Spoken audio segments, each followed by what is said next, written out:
On a frigid winter evening, a lone man spotted two wolves silently pacing at the edge of his property. Instead of baring fangs or growling, these majestic yet terrifying creatures appeared desperate, pawing at his door as though pleading for refuge. When he finally opened that door, he couldn't have anticipated the life-altering moment that awaited him.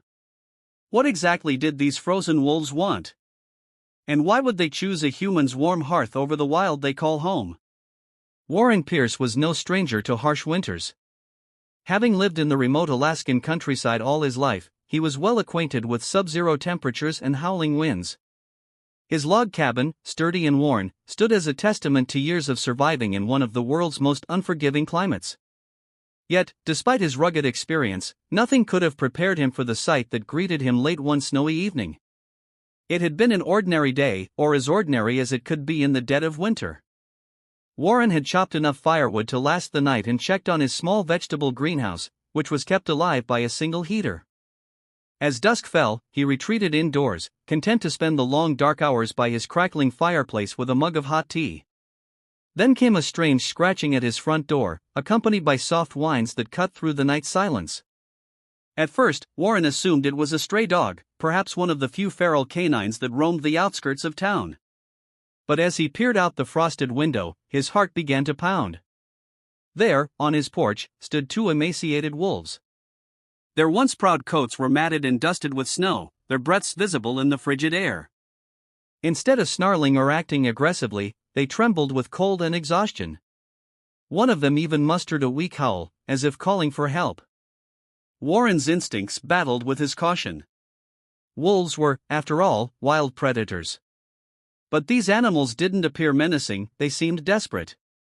Against his better judgment, Warren grabbed a flashlight and cautiously cracked open his door. The closer wolf took a shaky step forward, its glowing eyes filled not with hostility but with a pleading intensity. In that moment, any fear he felt was overshadowed by a surge of compassion. What had driven these creatures to seek shelter from a human? And if he let them in, would his act of kindness invite danger into his home? Thus began an extraordinary encounter between a solitary man and two wild wolves, an encounter that would test Warren's resolve, challenge his preconceived notions of nature, and lead him to an outcome no one could have predicted. Warren stood at the threshold of his cabin, heart pounding as he took in the sight of the two wolves. Snow swirled around them, collecting in small drifts by his front door. The temperature had plummeted well below zero, and he could see the animals shivering under their fur. Their wide, luminous eyes seemed to plead for warmth and safety. It was a sight both mesmerizing and unsettling, wild predators begging for sanctuary. Still clutching the doorknob, Warren hesitated. Common sense dictated that inviting wolves into his home was a terrible idea. They were wild, unpredictable, and potentially dangerous. Yet the longer he stared into their haunted expressions, the more convinced he became that they posed no immediate threat. Their trembling bodies and weak demeanor spoke of desperation, not aggression. With a measured inhale, he made a decision. Wincing against the wind, he opened the door wider and gestured for them to come inside. The wolves exchanged a glance, if it could be called that, before cautiously padding forward, their paws leaving faint imprints in the blowing snow. The moment their fur made contact with the cabin's warmth, a shudder seemed to pass through them as though they were finally releasing the tension they'd carried for miles in the cold. Gracefully, the pair stepped across the threshold and stopped just inside the living area. Warren, moving slowly to avoid startling them, closed the door, sealing out the howling wind. He offered a silent prayer that his instincts weren't wrong. The wolves stood still for a moment, their breaths loud in the sudden quiet of the cabin. Then they began exploring with careful curiosity, noses to the ground, sniffing at furniture and the small pile of firewood near the hearth. Warren stood close by, silently observing. One wolf, a bit smaller with a patch of gray fur across its back, limped slightly, favoring its hind leg. Its ribcage was visible beneath its coat, indicating a long period of hunger. The other wolf, slightly bigger, had a scar running along its muzzle. Despite their emaciated state, they held a quiet dignity, moving without haste or panic. Warren couldn't help but feel a twinge of awe at their raw beauty. He approached the fireplace, tossing in another log to bolster the heat. The crackling flames cast dancing shadows on the walls, and the cabin filled with a warm glow. The wolves turned their attention to the fire, one of them letting out a soft whine as it drew closer. Perhaps it was the first time they'd ever been near such a source of warmth. As the room grew cozier, Warren realized he needed to address the obvious next step: food. He rummaged through his modest pantry, pulling out some meat he'd planned to cook for himself. He wondered if feeding wolves raw cuts was wise, but given their condition, he didn't see much choice. Returning to the living area, he set down a plate of meat on the floor, then stepped back. The smaller wolf approached first, sniffing cautiously before taking a tentative bite. The larger wolf joined, and together they devoured the meal within seconds, their eyes reflecting gratitude and relief. Warren felt a pang of sympathy. How long had it been since they'd eaten? The wild was brutal, and the bitter cold made hunting nearly impossible for weak or injured animals. Once fed, the wolves seemed to relax further, their tense postures softening. Warren, still keeping a respectful distance, settled into a chair near the fireplace. He was keenly aware of the risk he was taking, but something about the wolves' demeanor reassured him. They were exhausted, possibly near death's door, and had reached a point where pride and caution gave way to survival instinct. The fact they allowed him in such close proximity spoke volumes about their desperation and their trust. The hours passed in an odd sort of companionship. Warren tended the fire, flipping through an old novel he'd read countless times, while the wolves dozed fitfully, occasionally lifting their heads at a gust of wind outside or the faint crackle of the hearth. At one point, the larger wolf whimpered softly in its sleep, paws twitching as though running in a dream. Warren felt an unexpected urge to soothe it, but he refrained, respecting the boundary between them. Night wore on, and eventually, Warren prepared a makeshift bedding area near the warmest corner of the cabin. He coaxed the wolves there, offering blankets and extra logs on the fire. They accepted, though somewhat wearily, curling up with noses tucked under tails. Watching them, Warren realized he should probably get some rest himself. The day had been anything but ordinary, and fatigue weighed on him.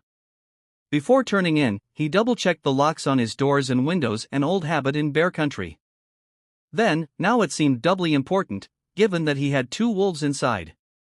As he dimmed the lights, he found himself silently praying for a peaceful night, free of conflict.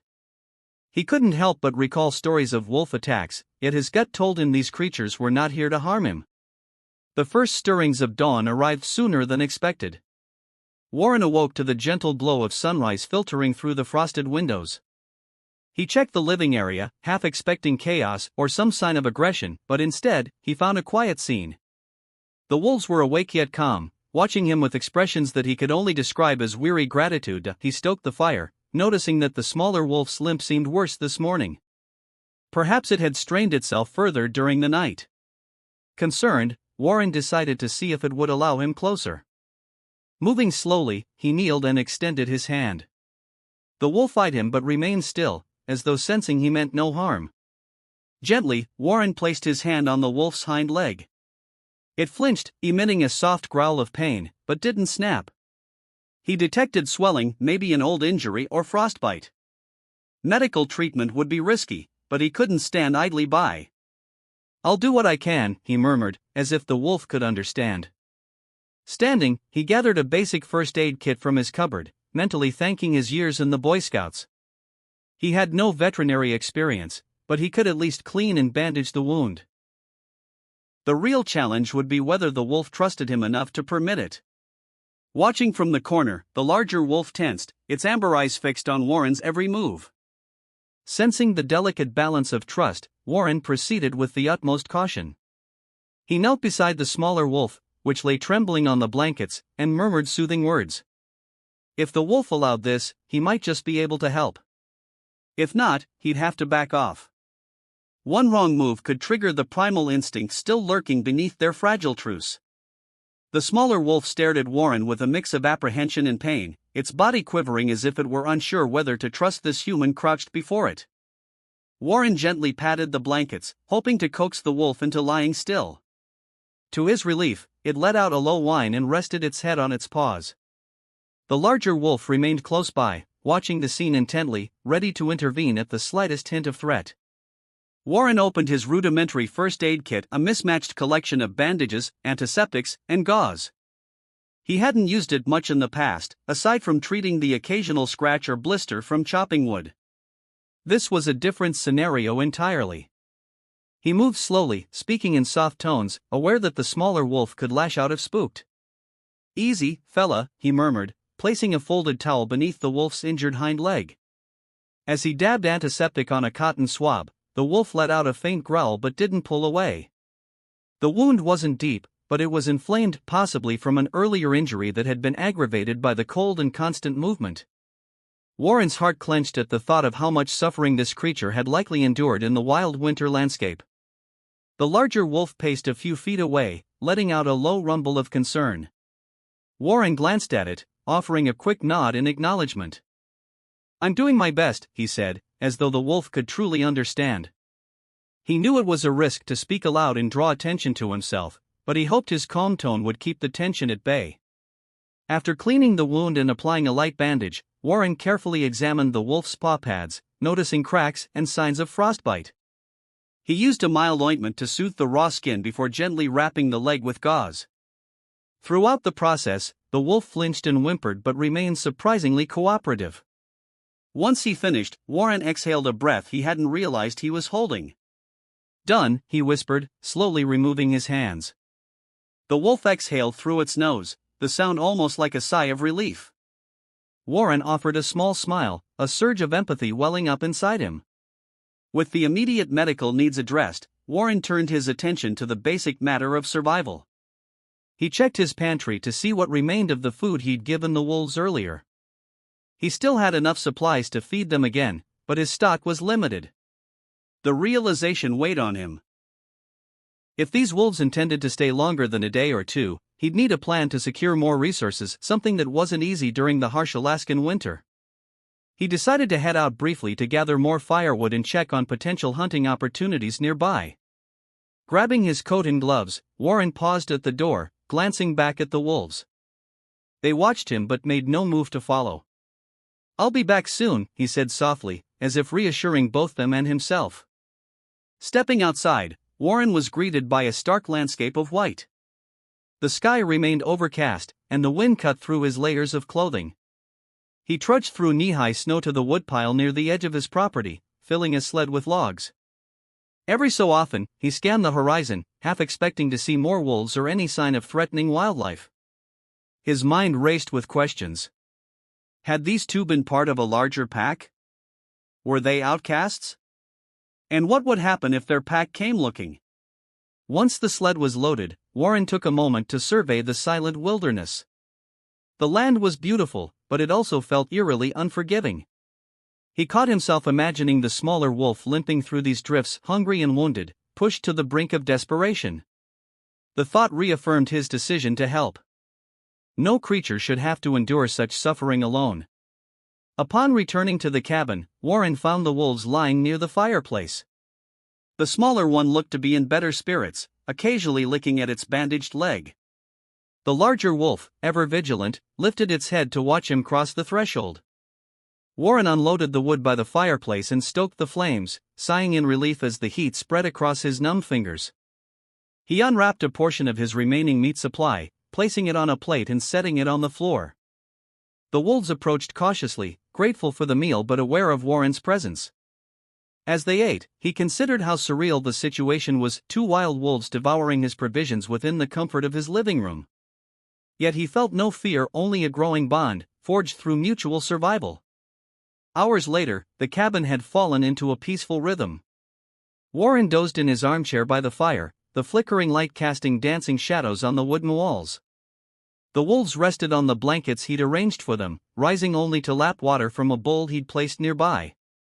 It occurred to him that he should contact someone, perhaps a local ranger or wildlife specialist. But a part of him worried that doing so might lead to the wolves being taken away, or worse, put down if deemed a threat.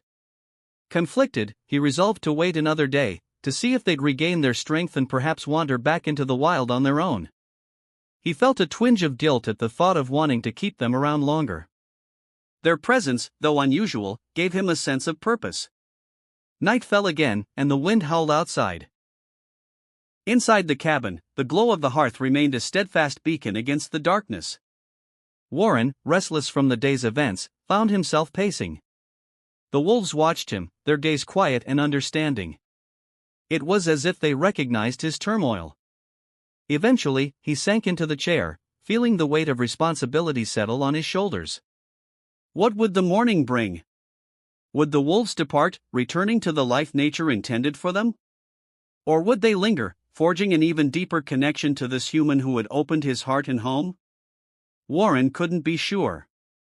All he knew was that the next few days would test his compassion, his resourcefulness, and possibly his limits.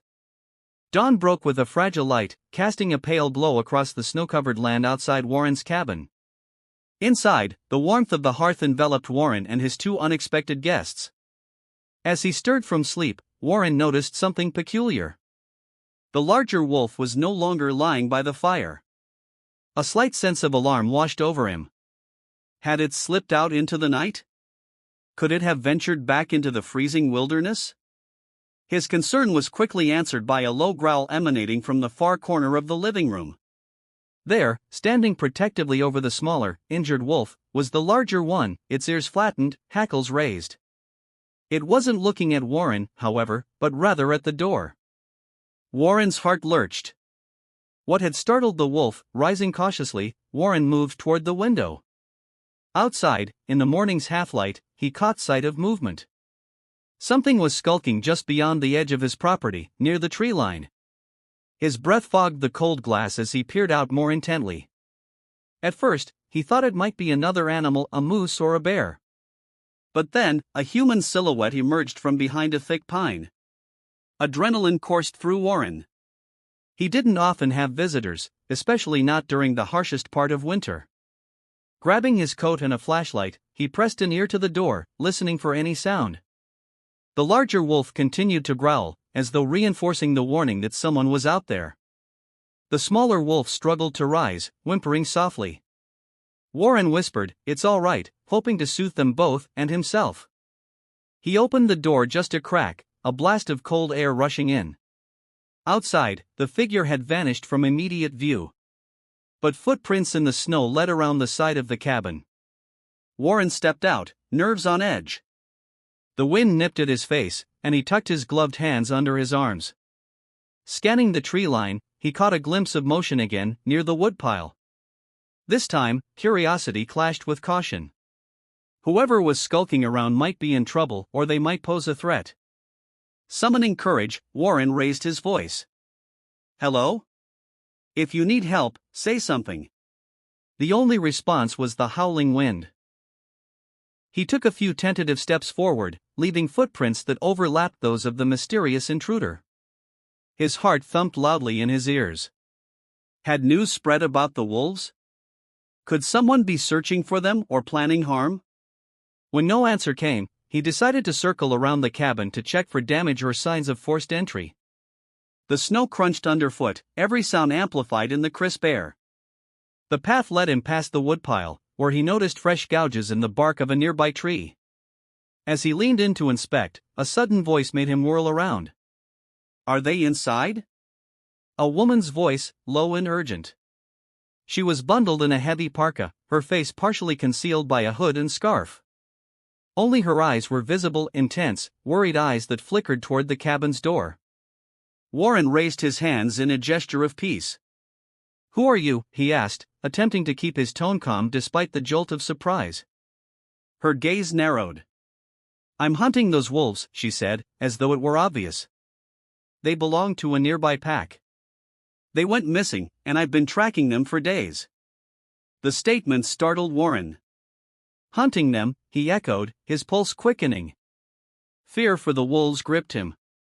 Was this woman intent on harming them? Or could she be a ranger or a researcher? She exhaled, her breath forming a small cloud. "Not like that," she clarified, as if reading his expression. "I'm trying to help them. I'm with a wildlife rehabilitation group. We've been monitoring this pack for a while, especially these two." Her voice softened with concern. "The smaller one's been injured and separated from the group. They won't survive out here alone."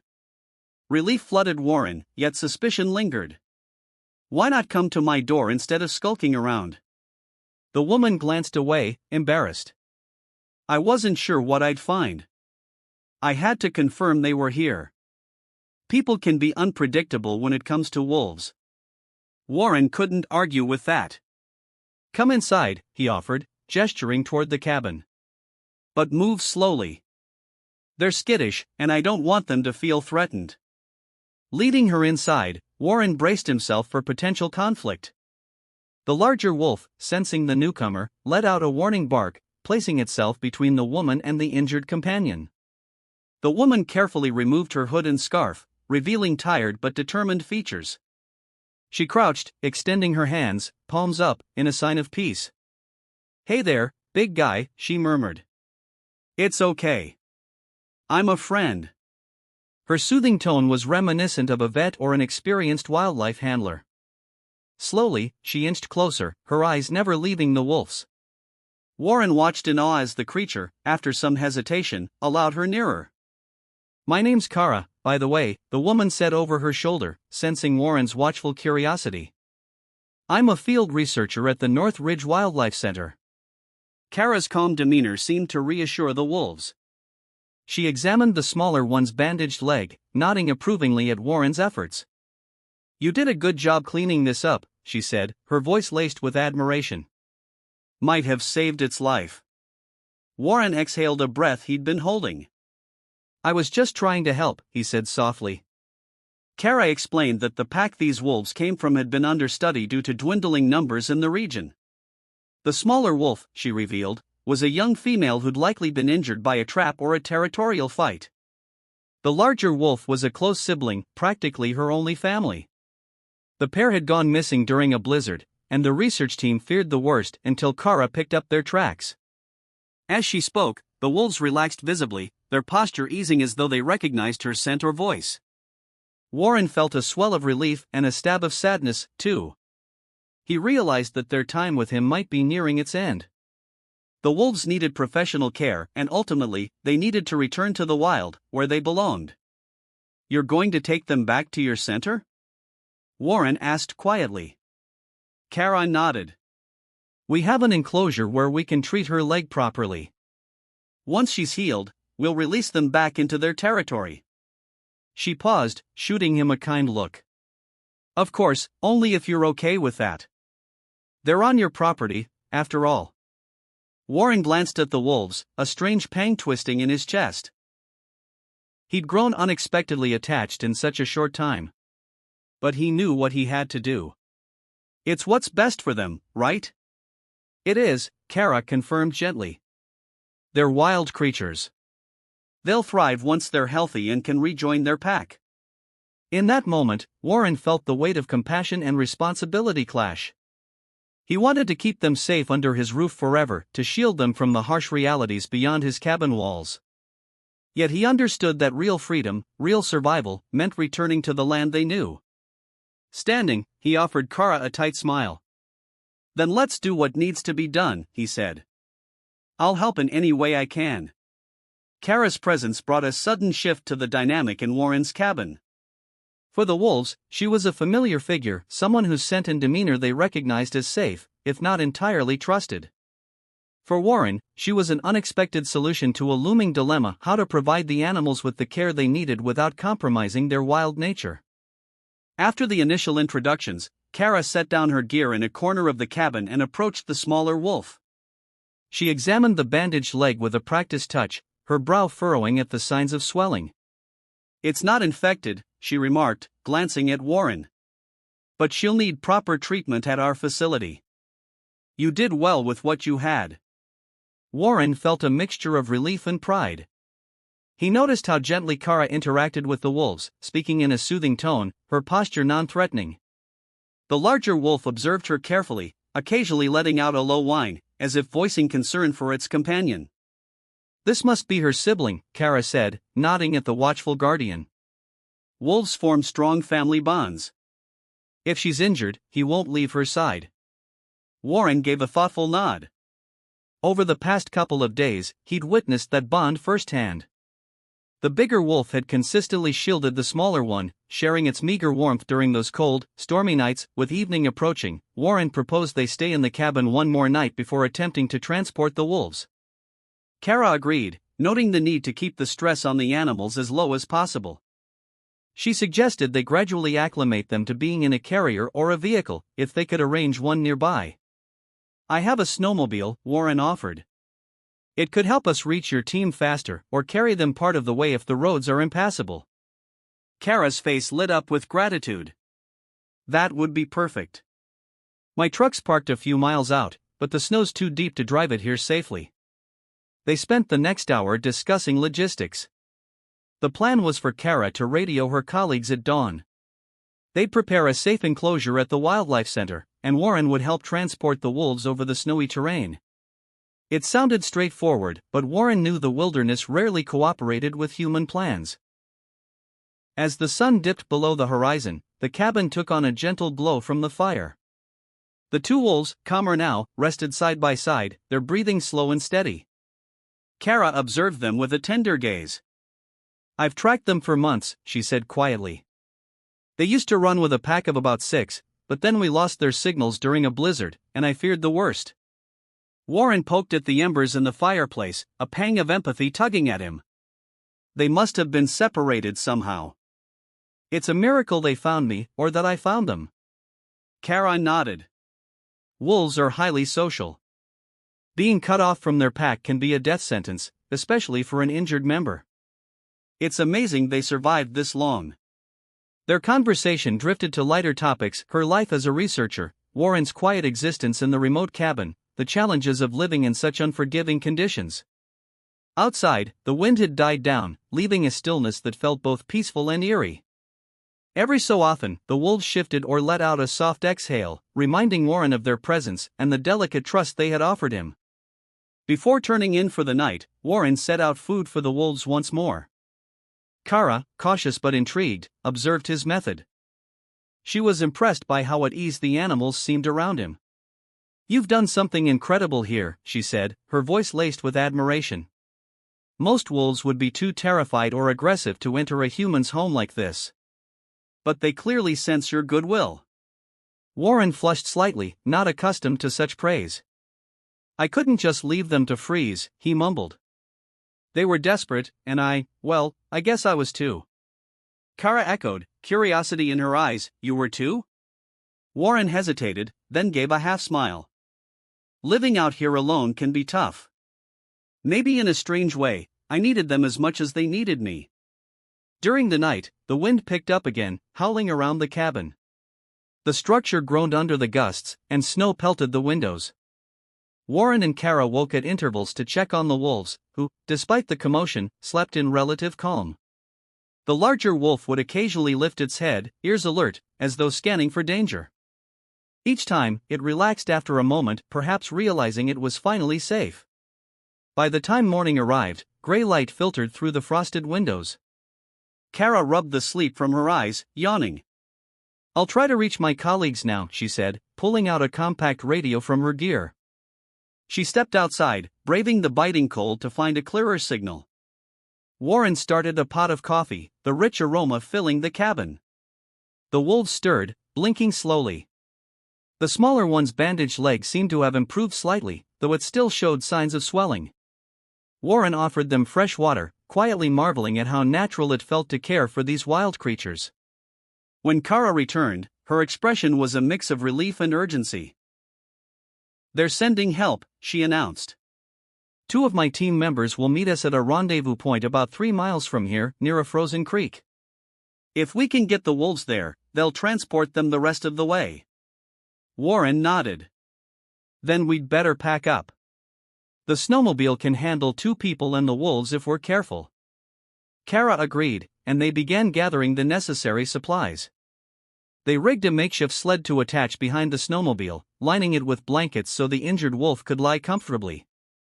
The larger wolf, though wary of the contraption, seemed to sense it was necessary and sniffed at it without protest. The final hurdle was coaxing the wolves outside and into the sled. Warren decided to go first, opening the cabin door to a world of glistening white. A chill wind swept in, ruffling the wolves' fur. Kara led the way, speaking softly, using gentle gestures. The smaller wolf whimpered as it was lifted into the sled, but the bandage and ointment must have offered some relief, for it didn't fight too fiercely. The larger wolf hopped up on its own, nestling protectively against its sibling. With the wolves secured, Warren climbed onto the snowmobile, and Kara settled in behind him, holding a radio in her hand. The engine roared to life, echoing across the silent expanse. As they pulled away from the cabin, Warren felt a pang of mixed emotion. Part of him was reluctant to leave this temporary haven, where man and wolf had coexisted in such an extraordinary way. But he knew this journey was essential, for the wolves' sake, and perhaps for his own. The snowmobile carved a track through the endless white, its engine's growl the only sound in a world muffled by ice and snow. Warren led the way, gripping the handlebars firmly, while Kara sat behind him, keeping a watchful eye on the makeshift sled tethered behind them. Inside the sled, the two wolves huddled together, the smaller one's bandaged leg tucked close, the larger wolf protectively curled around its sibling. They aimed to reach the frozen creek, a rendezvous point where Kara's colleagues would be waiting. The journey would span roughly 3 miles, a distance that felt both too short and perilously long. While the sun offered a faint warmth, the Alaskan winter remained unforgiving, and a stiff breeze carried flecks of snow that stung any exposed skin. As they traversed the rugged terrain, Kara frequently glanced down at her radio, checking for updates from her team. The signal crackled, occasionally distorted by the thick forest and the looming mountains. "They said they'd meet us in about an hour," Kara announced, raising her voice over the wind. "We need to keep a steady pace." Warren nodded, focusing on guiding the snowmobile around drifts and hidden rocks. Every so often, he glanced back to ensure the wolves weren't too jostled by the bumpy ride. The larger wolf's ears twitched at every turn, but it seemed to trust that Warren and Kara meant no harm. 10 minutes into the journey, the sky began to change. A bank of steel-gray clouds gathered on the horizon, hinting at an approaching storm. Warren felt a twinge of worry. Traveling in a snowstorm, especially with injured wildlife in tow, was a risk he'd hoped to avoid. "Let's pick up speed," he said, turning his head slightly so Kara could hear. She agreed, tapping him on the shoulder to signal she'd brace for the jolts. The sled thumped against icy ridges, sending small snow showers cascading over the wolves. They whimpered, but neither attempted to leap out, perhaps understanding this was their best chance. The forest thickened, and visibility deteriorated as the trees closed in. Warren slowed the snowmobile, carefully weaving around trunks and low-hanging branches weighed down by snow. A wrong move could topple them or damage the sled. "We're close to the creek," Kara noted, checking a small handheld GPS. "If we follow the tree line, we should see it soon." Before long, they emerged into a wide clearing. The creek, frozen solid, gleamed under the weak sunlight. Its surface was littered with blown snow, making it look like a smooth, icy road. "We should cross here," Kara suggested. "My team should be on the far bank." Warren eased the snowmobile onto the ice, testing its stability. The ice groaned faintly but held firm as they glided across. He couldn't help but marvel at the harsh beauty of the landscape, pristine, silent, and vast. Yet with every passing minute, the dark clouds crept closer, casting an ominous shadow over the distant peaks.